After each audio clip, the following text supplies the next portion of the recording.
오늘 저녁에 주시는 말씀 시편 119편 89절에서 96절까지입니다. 시편 119편 89절에서 96절까지입니다. 같이 읽어보겠습니다. 시편 119편 89절에서 96절까지입니다. 여호와여, 주의 말씀은 영원히 하늘에 굳게 섰사오며 주의 성실하심은 대대에 이르나이다. 주께서 땅을 세우셨으므로 땅이 항상 있사오니 천지가 주의 규례들대로 오늘까지 있음은 만물이 주의 종이 된 까닭이니이다. 주의 법이 나의 즐거움이 되지 아니하였더라면 내가 내 고난 중에 멸망하였으리이다. 내가 주의 법도들을 영원히 잊지 아니하오니 주께서 이것들 때문에 나를 살게 하심이니이다. 나는 주의 것이니 나를 구원하소서. 내가 주의 법도들만을 찾았나이다. 악인들이 나를 멸하려고 엿보오나 나는 주의 증거들만을 생각하겠나이다. 내가 보니 모든 완전한 것이 다 끝이 있어도 주의 계명들은 심히 넓으니이다. 아멘. 89절의 시작이 이랬어요. 여호와여, 주의 말씀은 영원히 하늘에 굳게 섰사오며. 이게 무슨 뜻일까요? 이 말씀이 91절과 연결이 되어 있습니다. 천지가 주의 규례들대로 오늘까지 있음은 만물이 주의 종이 된 까닭이니이다. 이 두 구절을 함께 묶어서 우리가 묵상을 할 때 89절의 의미가 살아납니다. 여호와여, 주의 말씀은 영원히 하늘에 굳게 섰습니다. 우리가 해라는 것을 한번 예를 들어봅니다. 천지 만물, 하나님이 창조하신 것 중에 하나의 요소예요. 그 해를 우리가 생각해 볼 때 태양이 어떻게 우주라는 그 공간에 떠 있을 수 있을까? 참 신비하잖아요. 상상할 수도 없는 그 우주의 공간에 어떻게 그 자리에 변함없이 그 태양이 있느냐 하는 겁니다. 우리가 태양을 보면은요, 뭐 과학적으로 분석하면 주된 그 요소가 수소하고 헬륨이에요. 그런데 그 수소와 헬륨이 기체 덩어리로 지금 그 공의 모양을 이루고 있습니다. 그 태양의 온도가 표면은 6000도고 그 중심은 1500만 도예요. 용광로가 1500도이거든요. 1500도에서도 거의 모든 금속이 다 녹아버리는데 6000도에다가 그 중심은 1500만 도니까 어떤 것도 이 고체로 그리고 또 액체로까지도 존재할 수가 없어요. 다 기체로 이렇게 형성이 되어 있는 거예요. 천천히 타고 있는 수소폭탄과도 같다. 10억 개의 수소폭탄과 맞먹는다고 합니다.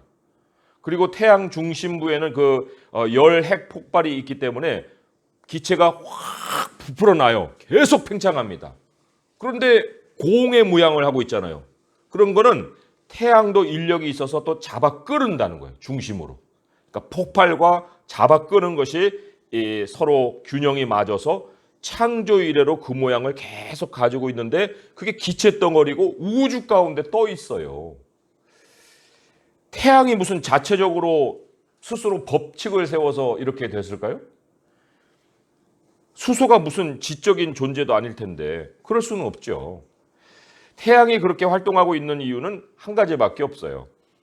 그 모양으로는 하늘의 그 태양으로 매달려 있는 것 같지만 이제 오늘 말씀 89절로 돌아오는 거예요. 여호와여, 주의 말씀은 영원히 하늘에 굳게 섰습니다. 그게 태양인 것 같은데 모양으로는 태양인데 속을 들여다보니 하나님의 말씀이 하늘에 굳게 서 있는 것이다. 만물은 결국 하나님의 말씀을 보여주는 것이라는 겁니다. 태양의 활동이 그 우주의 그 장소에서 그렇게 계속 유지될 수 있었던 것은 하나님의 말씀이 변함없이 활동하고 계시기 때문이다. 이거를 지금 선포하고 있는 겁니다. 태양은요, 하나님이 정해놓으신 법을 벗어날 수가 없어요. 마음대로 활동할 수 없습니다. 만약에 태양이 마음대로 활동한다고 하면 지구는 벌써 멸망했죠. 벌써 없어졌어요. 그런데 사람들이 얼마나 어리석습니까? 태양에서 일어나는 현상을 이렇게 관찰을 하면서도 어떻게 그렇게 활동할 수 있지? 하고 이렇게 근원을 생각할 때 그거야. 옛날에 폭발해갖고 자생적으로 이렇게 발전해서 그 모양이 된 거야. 하나님을 인정하지 않아요. 그냥 과학적으로 그렇게 과정을 밟아서 그렇게 됐다고 얘기를 합니다. 마치 사람도 자기가 살아있는 내 모습을 스스로 보잖아요. 그러면서 아니 내가 어떻게 이 모습이 되었지? 내가 어떻게 이렇게 존재가 이렇게 된 거지? 하고 생각할 때는 자기를 만든 하나님을 인정하기보다도 자기보다 더 미개한 존재의 근원을 둔다는 거예요. 원숭이로, 단세포로. 예? 그렇게 아니 하나님으로부터 나왔다는 걸 왜 그렇게 얘기를 못합니까? 그것보다도 오히려 아메바에서 원숭이를 거쳐서 인간이 됐다는 그 말을 들을 때 더 만족스러워하는 거예요. 그러면 지금 원숭이 없어야 되잖아요. 다 발전해서 사람이 됐는데. 그런데 원숭이도 있고 사람도 있고 다른 모든 만물이 다양하게 지금 존재하고 있습니다. 인간이 원숭이일 수가 없고요. 원숭이가 인간이 될 수가 없어요. 그 이유는 91절에 그 91절에 보면은 천지가 주의 규례들대로 오늘까지 있으면 그죠? 뭐 발전해서 된 게 아니고 천지가 지어진 그 모양대로 계속해서 오늘까지 있으면 만물이 주의 종이 된 까닭이다. 모든 게 다 하나님을 근원에 두고 있기 때문이다. 그런 얘기예요. 그래서 우리는요, 현상과 모양을 볼 것이 아니고 그 모든 것이 하나님의 말씀인 것을 볼 수 있어야 됩니다. 만물 하나하나에 하나님이 다 길을 두셨어요. 그리고 그 길은 바로 하나님의 말씀이라는 것입니다. 만물이 자기 경계선을 넘어올 수가 없는 것은 90절에 그거를 주의 성실하심이라고 얘기를 하고 있어요. 주의 성실하심은 대대에 일어나이다. 이게 말씀의 속성이거든요. 말씀의 속성이 성실함이기 때문에 하나님의 말씀은 이랬다 저랬다 그렇게 하는 법이 없어요. 말씀이 가변적이면 세상도 혼돈이고 우주도 혼돈이고 내 인생도 혼돈입니다. 질서라는 것이 존재를 하지 않아요. 그러나 하나님의 말씀이 성실하시기 때문에 현실에는요 항상이라는 상태가 가능한 거예요. 90절을 다시 한번 보면은 주의 성실하심은 대대 일어나이다. 주께서 땅을 세우셨으므로 땅이 항상 있사오니. 땅만이 아니라 태양도 그렇고 또 모든 만물이 그런 거예요. 항상 있사오니. 그러니까 이 이치를 알면 사람이 내 삶을 어떻게 견고하게 세울까? 이랬다 저랬다가 아니고 정말 그 흔들리지 않는 모습으로 세워갈 수 있을까? 그 길이 뭔가 하는 지혜를 알게 됩니다. 그건요. 인생이 주의 말씀대로 작동하고 있기 때문에 하나님이 그렇게 말씀으로 우리를 지으셨기 때문에 말씀의 길에서 자기의 삶을 세워가는 거예요. 그게 가장 견고해질 수 있는 길입니다. 하나님 말씀에 우리에게 두 가지 길을 항상 제시한다고 그랬습니다. 사는 길과 죽는 길, 의인의 길과 악인의 길, 다 하나님이 명확하게 가르쳐 주십니다. 신명기 30장 19절 20절에서 모세가 이렇게 얘기를 했습니다. 잘 한번 들어보세요. 신명기 30장 19절 20절입니다. 내가 오늘 하늘과 땅을 불러 너희에게 증거를 삼노라. 내가 생명과 사망과 복과 저주를 내 앞에 두었은즉 너와 내 자손이 살기 위하여 생명을 택하고 내 하나님 여호와를 사랑하고 그의 말씀을 청종하며 또 그를 의지하라. 그는 내 생명이시요 내 장수이시니 여호와께서 내 조상 아브라함과 이삭과 야곱에게 주리라고 맹세하신 땅에 내가 거주하리라. 여기서 모세가 특이한 것이 하늘과 땅을 증거를 삼는다 그랬어요. 아니 왜 하늘과 땅이에요? 그거는 하나님의 말씀을 따르고 있는 가장 확실하고 눈에 보이는 증거가 태양과 이 땅이에요. 이 땅의 만물이에요. 눈에 보이는 증거라는 거예요. 우주의 시작부터 지금까지 생명을 그대로 유지하면서 보여주고 있는 확실한 증거가 바로 태양이다. 하늘과 땅이다. 그러니까 인생이 하늘과 땅처럼 그 존재를 유지하고 또 생명력을 지켜가면서 복을 누리려면은 그거는 하늘과 땅이 그런 것처럼 우리도 하나님을 사랑하고 말씀을 청종하고 하나님을 의지하는 것이다. 그리하면 하나님이 맹세하신 땅으로 너희를 들여보내실 것이다. 땅에 거주하게 하실 것이다. 말씀하세요. 하나님이 약속해 놓고요. 구별해 놓으신 삶의 자리가 있습니다. 삶이라는 것은 아무데나 가서 아무렇게나 살면 되는 게 삶이 아니에요.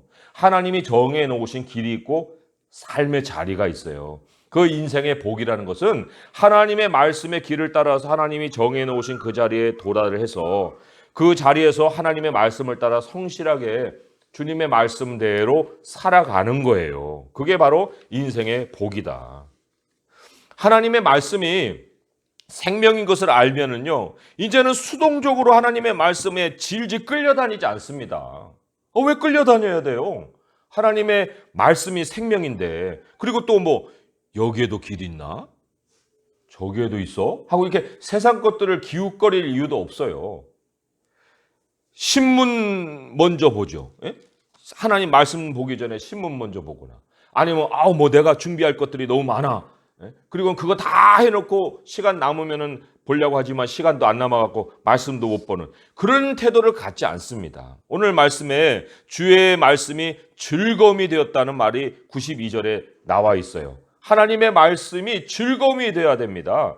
주의 말씀 안에 살면은 어떠한 현상이 일어나느냐? 이 말씀에 즐거움이 됐다는 말에 92절의 말씀을 좀 풀어서 설명을 드릴 필요가 있습니다. 주의 법이 나의 즐거움이 되지 아니하였더라면 내가 내 고난 중에 멸망하였으리이다. 수많은 고난들이 내가 지나온 자리에 있었다는 거예요. 그런데 우리가 그것이 내가 일일이 그 고난을 다 대처하면서 살아왔어야 될 그런 순간이었는데, 그런데 그 고난이 있었어? 하고 인지하지도 못할 만큼 고난을 빠져나올 수 있었던 배후의 이유가 주님의 말씀이 나의 즐거움이 되었기 때문이다라고 얘기를 하고 있어요. 이게 이런 거예요. 주님의 말씀을 우리가 떠나 있는 거는요, 사실 기차에서 내리는 것과 같습니다. 기차에서 내리면 걸어가야 되잖아요. 그리고는 들을 지나야 되잖아요. 길도 아닌 곳을 막 파헤치고 나가야 되잖아요. 얼마나 긁히고 핥혀지고 정말 상처가 나겠습니까? 그런데 우리가 주님의 말씀 안에 산다는 것은 기차 안에 있는 것과도 같아요. 그러면 기차 여행을 쭉 하다 보면은 창밖으로 밖에 모습이 보이잖아요. 그러면 보다가 잠자면 또 잠도 자다가 다시 일어나면 벌써 그거는 다 뒤로 가 있는 장면이 돼버리고 또 다른 장면이 우리 옆에 이렇게 보이지 않습니까? 그게 바로 하나님의 말씀이 내게 즐거움이 되면 내가 고난 중에 겪어야 될 모든 그런 어려운 상황들이 내게 현실로 펼쳐지지 않는다는 거예요. 그냥 지나가 버린다는 겁니다. 창밖에 그 풍경과도 같이 지나가 버리는 것이 돼버린다. 이게 바로 오늘 말씀에 주의 법이 나의 즐거움이 되지 아니하였더라면 내가 내 고난 중에 멸망하였을 것인데 주의 말씀을 나의 즐거움으로 삼고 살다 보니 고난이 내게 지나가는 것이 되어버렸다. 그런 뜻을 얘기를 하는 거예요. 나는 과연 이런 말씀의 능력도 알고 이런 말씀의 비밀도 알고 살고 있는가? 나는 과연 하나님의 말씀을 즐거워할 수밖에 없는 그 이유를 알고 있는가? 그런 얘기예요. 하나님의 말씀이 나를 살아나게 하는 체험을 한두 번 하잖아요. 그러면 맞아. 하나님의 말씀이 나를 살리시는구나. 이거를 우리가 고백하지 않을 수 없죠. 하나님의 말씀을 마음에 품고 살 때가 있었고 또 그거하고 한번 비교해 볼 수 있는 내가 하나님의 말씀을 좀 떠나서 살아봤을 때 그 삶의 팍팍함을 또 느껴보면 두 삶의 차이를 알 거 아니에요. 그러면 삶의 모양이 얼마나 다른지를 우리가 체험하고 나면 93절에 나온 것처럼 내가 주의 법도들을 영원히 잊지 아니하오리니 주께서 이것들 때문에 나를 살게 하심이다라는 고백을 할 수밖에 없죠. 주님의 말씀이 나를 살아나게 하셨기 때문에 내가 지금 여기에 있습니다. 그러니 내가 하나님의 말씀 어찌 잊겠습니까? 여기 잊지 않는다는 것은 이제 기억이라는 뜻이거든요. 내가 하나님의 말씀을 기억할 수 있습니다. 왜냐하면 이제는 하나님의 말씀이 나를 살리는 것을 알고 있기 때문이에요. 이런 얘기죠. 우리 성도님들 하나님 말씀에 대한 지식 가지고 있죠. 말씀 한 번만 들어도 그거는 지식이에요. 두 번 들으면 두 번의 지식이 되는 거예요. 그런데 잊지 않는다, 기억한다 하는 것과 지식은 조금 다른 측면이 있습니다. 지식은 내 안에 이렇게 있고요. 그냥 멈춰 있을 수 있어요. 쌓여진 채로. 그런데 잊지 않는다, 기억한다 그거는요. 그 내가 가지고 있는 지식을 꺼내오는 거예요. 그게 현실이 되는 거예요. 그 내 안에 쌓여있는 지식이 활동하기 시작하는 것이 기억입니다. 예? 말씀이 우리가 뭐 말씀을 많이 알아야 되는 것으로 생각하겠지만은 사실 더 중요한 것은 상황에 따라서 내 안에 있는 말씀을 꺼내올 수 있느냐. 이게 더 중요한 거예요. 말씀을 기억으로 되살리는 방식 중에 하나가 성경을 반복해서 읽는 겁니다. 왜냐? 특별히 어떤 분량을 전해놓고 이제 큐티를 하잖아요. 또 성경 읽기를 합니다. 그러면 일정 기간이 쫙 지나면은 다시 같은 본문으로 돌아와요. 같은 본문으로 돌아온다는 게 기억하는 거예요. 잊지 않고 그 자리로 다시 돌아오는 거예요. 오늘 주어진 본문의 말씀이 1년 전의 말씀이 되게 만드는 게 하나님의 말씀을 기억하는 거예요. 한 번 읽고 마스터? 이런 게 성경에 어디 있어요? 마스터가 어디 있어요? 다시 돌아가서 다시 읽으면 또 다른 새로운 말씀을 하나님이 우리에게 주잖아요. 그리고 그날 읽는 그 말씀은 매우 특별한 말씀이에요. 왜? 다른 날에 읽을 수도 있는 그 부분이 왜 오늘 내 앞에 펼쳐져서 내게 이렇게 들려지지? 이게 하나님의 섭리예요. 하나님의 말씀이 성실하시라고 했잖아요. 그러니까 우리에게 임의로 내가 임의로 막 이렇게 펼쳐가지고 여기 읽었다가 저기 읽었다가 이런 일정하지 못한 모습이 아니라 나도 일정하게 하나님의 말씀을 다시 찾아가고 다시 찾아가는 그런 작업을 가지게 되면 하나님의 말씀도 우리에게 일정하게 하나님의 소리로 들려오기 시작을 한다 하는 얘기입니다. 그래서 주의 말씀을 잊지 않는 거예요. 주의 말씀이 길이기 때문에 언제나 우리에게는 길이라는 게 일정해야 되고 나아감이 있어야 되잖아요. 그러니까 우리가 하나님의 말씀을 매일같이 길로 삼는다는 것은 매일 일정하게 그 길을 걸어가고 나아감이 있고 진도가 있고 그리고는 기억함이 있어야 된다는 얘기입니다. 94절에 주의 종이라는 말이 나오는데요. 이런 말이 94절에 나는 주의 것이오니라는 말이 나오는데 이게 바로 주의 종이니라는 말과 동일한 말이에요. 91절에는 천지가 주의 종이 되었다고 얘기했는데 이제는 그 만물만이 주의 종이 아니고 이제 내가 하나님 나도 주님의 것이에요. 나도 주의 종이에요. 이렇게 지금 고백을 하는 거거든요. 그게 무슨 뜻입니까? 91절을 보면은 천지가 주의 규례들대로 오늘까지 있다. 왜요? 주님의 종이니까. 근데 나도 보니까 나도 오늘까지 있네. 내가 어떻게 오늘까지 있지? 나도 하나님의 것이구나. 나도 하나님의 종이구나. 나도 하나님의 말씀으로 지어진 거구나. 그것들만이 하나님의 말씀으로 지어져서 오늘까지 있는 것이 아니구나.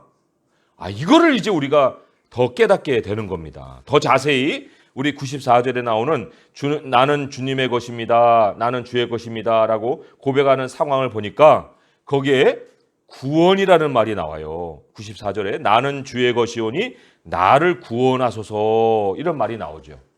특별히 이 구원이라는 상황은 매우 긴박한 상황이라고 할 수가 있습니다. 구원이라고 하는 어떤 사건이 딱 벌어지면서 거기에서 이제 내가 주님의 것입니다. 라는 어떤 그 느낌이 더 강렬하게 찾아오는 이런 상황을 여기서 얘기를 하고 있습니다.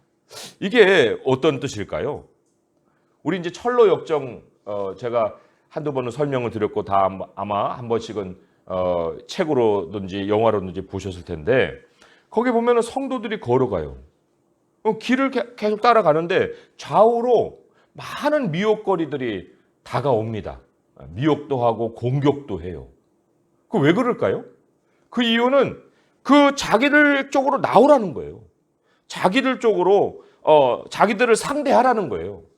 그리고는 그 자기들 쪽으로 이끌어내서 길을 못 가게 만들려고 하는 그런 그 의도를 가지고 달려오는 거거든요. 우리에게 다가오는 거예요. 근데 그 사람들을 보면서 우리가 사실은 많은 경우에 상대를 해줄 때가 있어요. 많은 경우에 그렇습니다. 사람으로만 보이니까 상대가 뭐라고 하는데 내가 그냥 뭐 무관심하게 아니면 무덤덤하게 또 아무도 없는 것처럼 그렇게 우리가 행동할 수 있겠어요? 그러기가 쉽지가 않죠. 그런데 아까 말씀드렸죠. 태양을 태양으로만 보면 와, 저 굉장히 엄청난 현상들이 막 보이면서 두려워지기도 하고 와 하면서 막 신처럼 숭배하기도 하는 그런 사람들도 나타나지만 그러나 그 배후에 그 모든 것이 그 모양을 갖는 건 하나님의 말씀 때문이다 라는 걸 알면은 오히려 태양을 보면서 하나님을 더 경외하게 되잖아요. 마찬가지로 악인을 악인으로 보면은 사람을 상대하게 돼 있어요. 그 미혹거리를 사람들이 내게 자꾸만 찝쩍거릴 때는 사람으로만 보이는데 그들이 의도한 것은 뭐예요? 길을 벗어나게 하려는 거예요. 그거를 내가 안다고 하면은 사람들과 씨름하려고 하지 않죠. 사람들과 씨름하는 것이 아니라 길이 아닌 곳에서 불필요하게 겪어야 될 그 일들을 스스로가 겪으려고 하는 것이 아니라 그 악인의 등장이 우리를 말씀에서 벗어나려고 만드는 의도이기 때문에 우리의 해결책은 너무 간단해요. 하나님의 말씀만 찾는 거예요, 다시. 하나님의 말씀만 생각하는 거예요. 94절과 95절에 이렇게 나와요. 나는 주의 것이오니 나를 구원하소서. 내가 주의 법도들만을 찾았나이다. 악인들이 나를 멸하려고 엿보오나 나는 주의 증거들만을 생각하겠나이다. 이렇게 지금 고백을 하잖아요. 이렇게 하면 바보 취급당할 수도 있을 것 같아요. 아유, 저 사람은 뭐야 저거. 사람이 사람처럼 좀 느낌도 있고 좀 그래야지. 그러니까 우리가 멸시를 당할 때 자존심도 다 깎여 나가는 것 같고 내 인생이 무너지는 것 같고 이렇게 살다가는 외골수 같이 사는 것 같고 인생의 미래가 펼쳐지지도 않을 것 같고 그런 생각들을 우리가 할 수 있을 텐데, 그런데 하나님의 말씀을 기억하고 악인을 상대하기보다도 하나님 말씀을 찾고 하나님의 말씀을 또한 구하고 그 말씀만을 생각하고 하면은 정말 놀랍게 새로운 길이 열려요. 왜냐? 우리 오늘 96절의 말씀에 이런 말씀이 기록이 되어 있어요. 내가 보니 모든 완전한 것이 다 끝이 있어도 주의 계명들은 심히 넓으니다 그랬어요. 심히 넓으니다. 내가 하나님 말씀을 택하면 외골수 길을 택하는 것 같은데, 그런데 하나님의 말씀은 다른 모든 것은 끝이 있는데 하나님의 말씀은 넓어요. 길이 한두 개가 아니에요. 우리에게 인도해 주실 길이 이 앞에 펼쳐져 있습니다. 그 길을 놔두고 우리가 왜 다른 사람들이 행하는 거기에다가 우리의 생명을 두고 우리의 미래를 둬야 되겠습니까? 말씀을 맺으면서 이런 질문을 한번 던집니다. 내 인생이 앞으로도 계속 오늘만큼은 될까? 오늘 밥 3끼 먹었으니까, 오늘 또 잘 지냈으니까 오늘만큼은 되면 좋겠다. 그런데 자꾸 이제 미래를 생각해보니까 오늘만큼도 안 될 것 같아요. 더 나빠질 것 같아요. 10년 후, 20년 후에는 거지가 되지 않을까? 이런 생각을 또 하기도 하는데, 태양을 한번 생각해 보세요. 태양이 하나님 만들었어요. 근데 이제 태양이 자기가 스스로 생각하는 거예요. 내가 앞으로도 이렇게 오늘만큼 빛을 낼 수 있을까? 뭐 때문에 그런 쓸데없는 걱정을 합니까? 그 태양이 태양이에요? 태양이 말씀이라고 그랬잖아요. 하나님의 말씀을 볼 수 있어야 태양의 된 모습을 우리가 볼 수 있듯이 우리도 하나님이 말씀으로 지었잖아요. 그러니까 우리의 모든 작동의 원리는 하나님 말씀이거든요. 우리는 하나님 말씀대로 살 거예요. 그리고 하나님 말씀대로 영원히 하나님이 우리로 거하게 하시는 그 자리에 가서 영생을 누릴 것입니다. 정말 이 만물이요 피곤해요. 아담 때문에. 이 태양도 달도 모든 것은 다 제자리를 돌고 있는데, 그런데 아담 때문에 피곤하다고요. 아담 때문에 탄식하고 있어요. 그 참 완전한 회복을 바라보고 있는 거예요. 오직 사람만 자기 길을 떠나가지고 하나님 말씀을 벗어나서 자기 식대로 살려고 하다가 죽음이라는 비극도 만들고 또 온갖 삶의 고통도 당하고 그러고 살고 있어요. 우리가 다시 하나님 말씀으로 돌아가면요, 앞으로가 오늘만큼 될까? 그런 정도가 아니라 정말 하나님이 작정해 놓으신 삶의 자리가 있습니다. 하나님이 맹세하고 또 우리에게 약속해 주신 그 삶의 자리로 하나님이 계속해서 옮겨가시는 거예요. 하나님이 맹세하시는 그 하나님의 나라가 우리의 마지막 결국입니다. 그 나라에 이르기까지 과정도 하나님 우리를 늘 지켜주십니다. 기차를 타고 가면서 밖에 풍경을 보듯이 우리들의 고난은 그렇게 자꾸 지나가는 중에 있는 것입니다. 그래서 우리 하나님의 말씀을 잊지 마시고 그 말씀을 즐거워하시고 매일 하나님의 말씀을 꺼내어서 우리의 마음 안에서 그 하나님의 말씀이 활동할 수 있게 해주시고, 그리고 악인들의 미혹에 속지 마시고요. 그 악인들을 사람으로만 보지 말고 나를 길에서 벗어나게 하는 사단의 도전이다 이렇게 생각하시며 하나님의 말씀만을 찾고 하나님의 말씀만을 생각하고 그 안에서 승리하는 우리 성도 될 수 있기를 주님의 이름으로 축원드립니다. 기도하겠습니다. 하나님 아버지, 우리가 몰랐을 때에는 우리들의 생각 안에 갇히어서 세상을 우리 식대로, 우리의 힘대로, 우리의 생각대로 또 다뤄보고자 수많은 시도를 했습니다. 하나님, 그러하오나 만물은 다 하나님의 말씀대로 지어져 있고 또 그렇게 작동하고 있습니다. 사람도 하나님의 섭리를 벗어날 수가 없습니다. 악인들은 결코 하나님의 말씀의 길을 들어올 수가 없습니다. 하나님, 그들은 오히려 벗어나서 멸망으로 치닫고 있는 자들이고, 우리가 하나님의 길을 걸어갈 때는 하나님이 성실하게 우리의 삶을 지켜 보호하여 주십니다. 아버지여, 우리의 눈을 뜨게 하소서. 아버지의 말씀을 찾게 하소서. 하나님의 말씀만을 생각하게 하소서. 아버지여, 세상을 세상으로 또한 보지 않게 하시고 그 배후에서 하나님의 말씀이 그 세상을 움켜쥐고 있음을 볼 수 있게 하여 주시옵소서. 오늘도 우리가 기도합니다. 아버지의 말씀에 의지하여 기도합니다. 우리의 소망도 말씀에 둡니다. 아버지의 말씀으로 우리의 생각을 채우사 하나님의 말씀에 의지하여서 기도할 수 있는 시간이 되게 하여 주시옵소서. 예수님의 이름으로 감사하며 기도합니다. 아멘.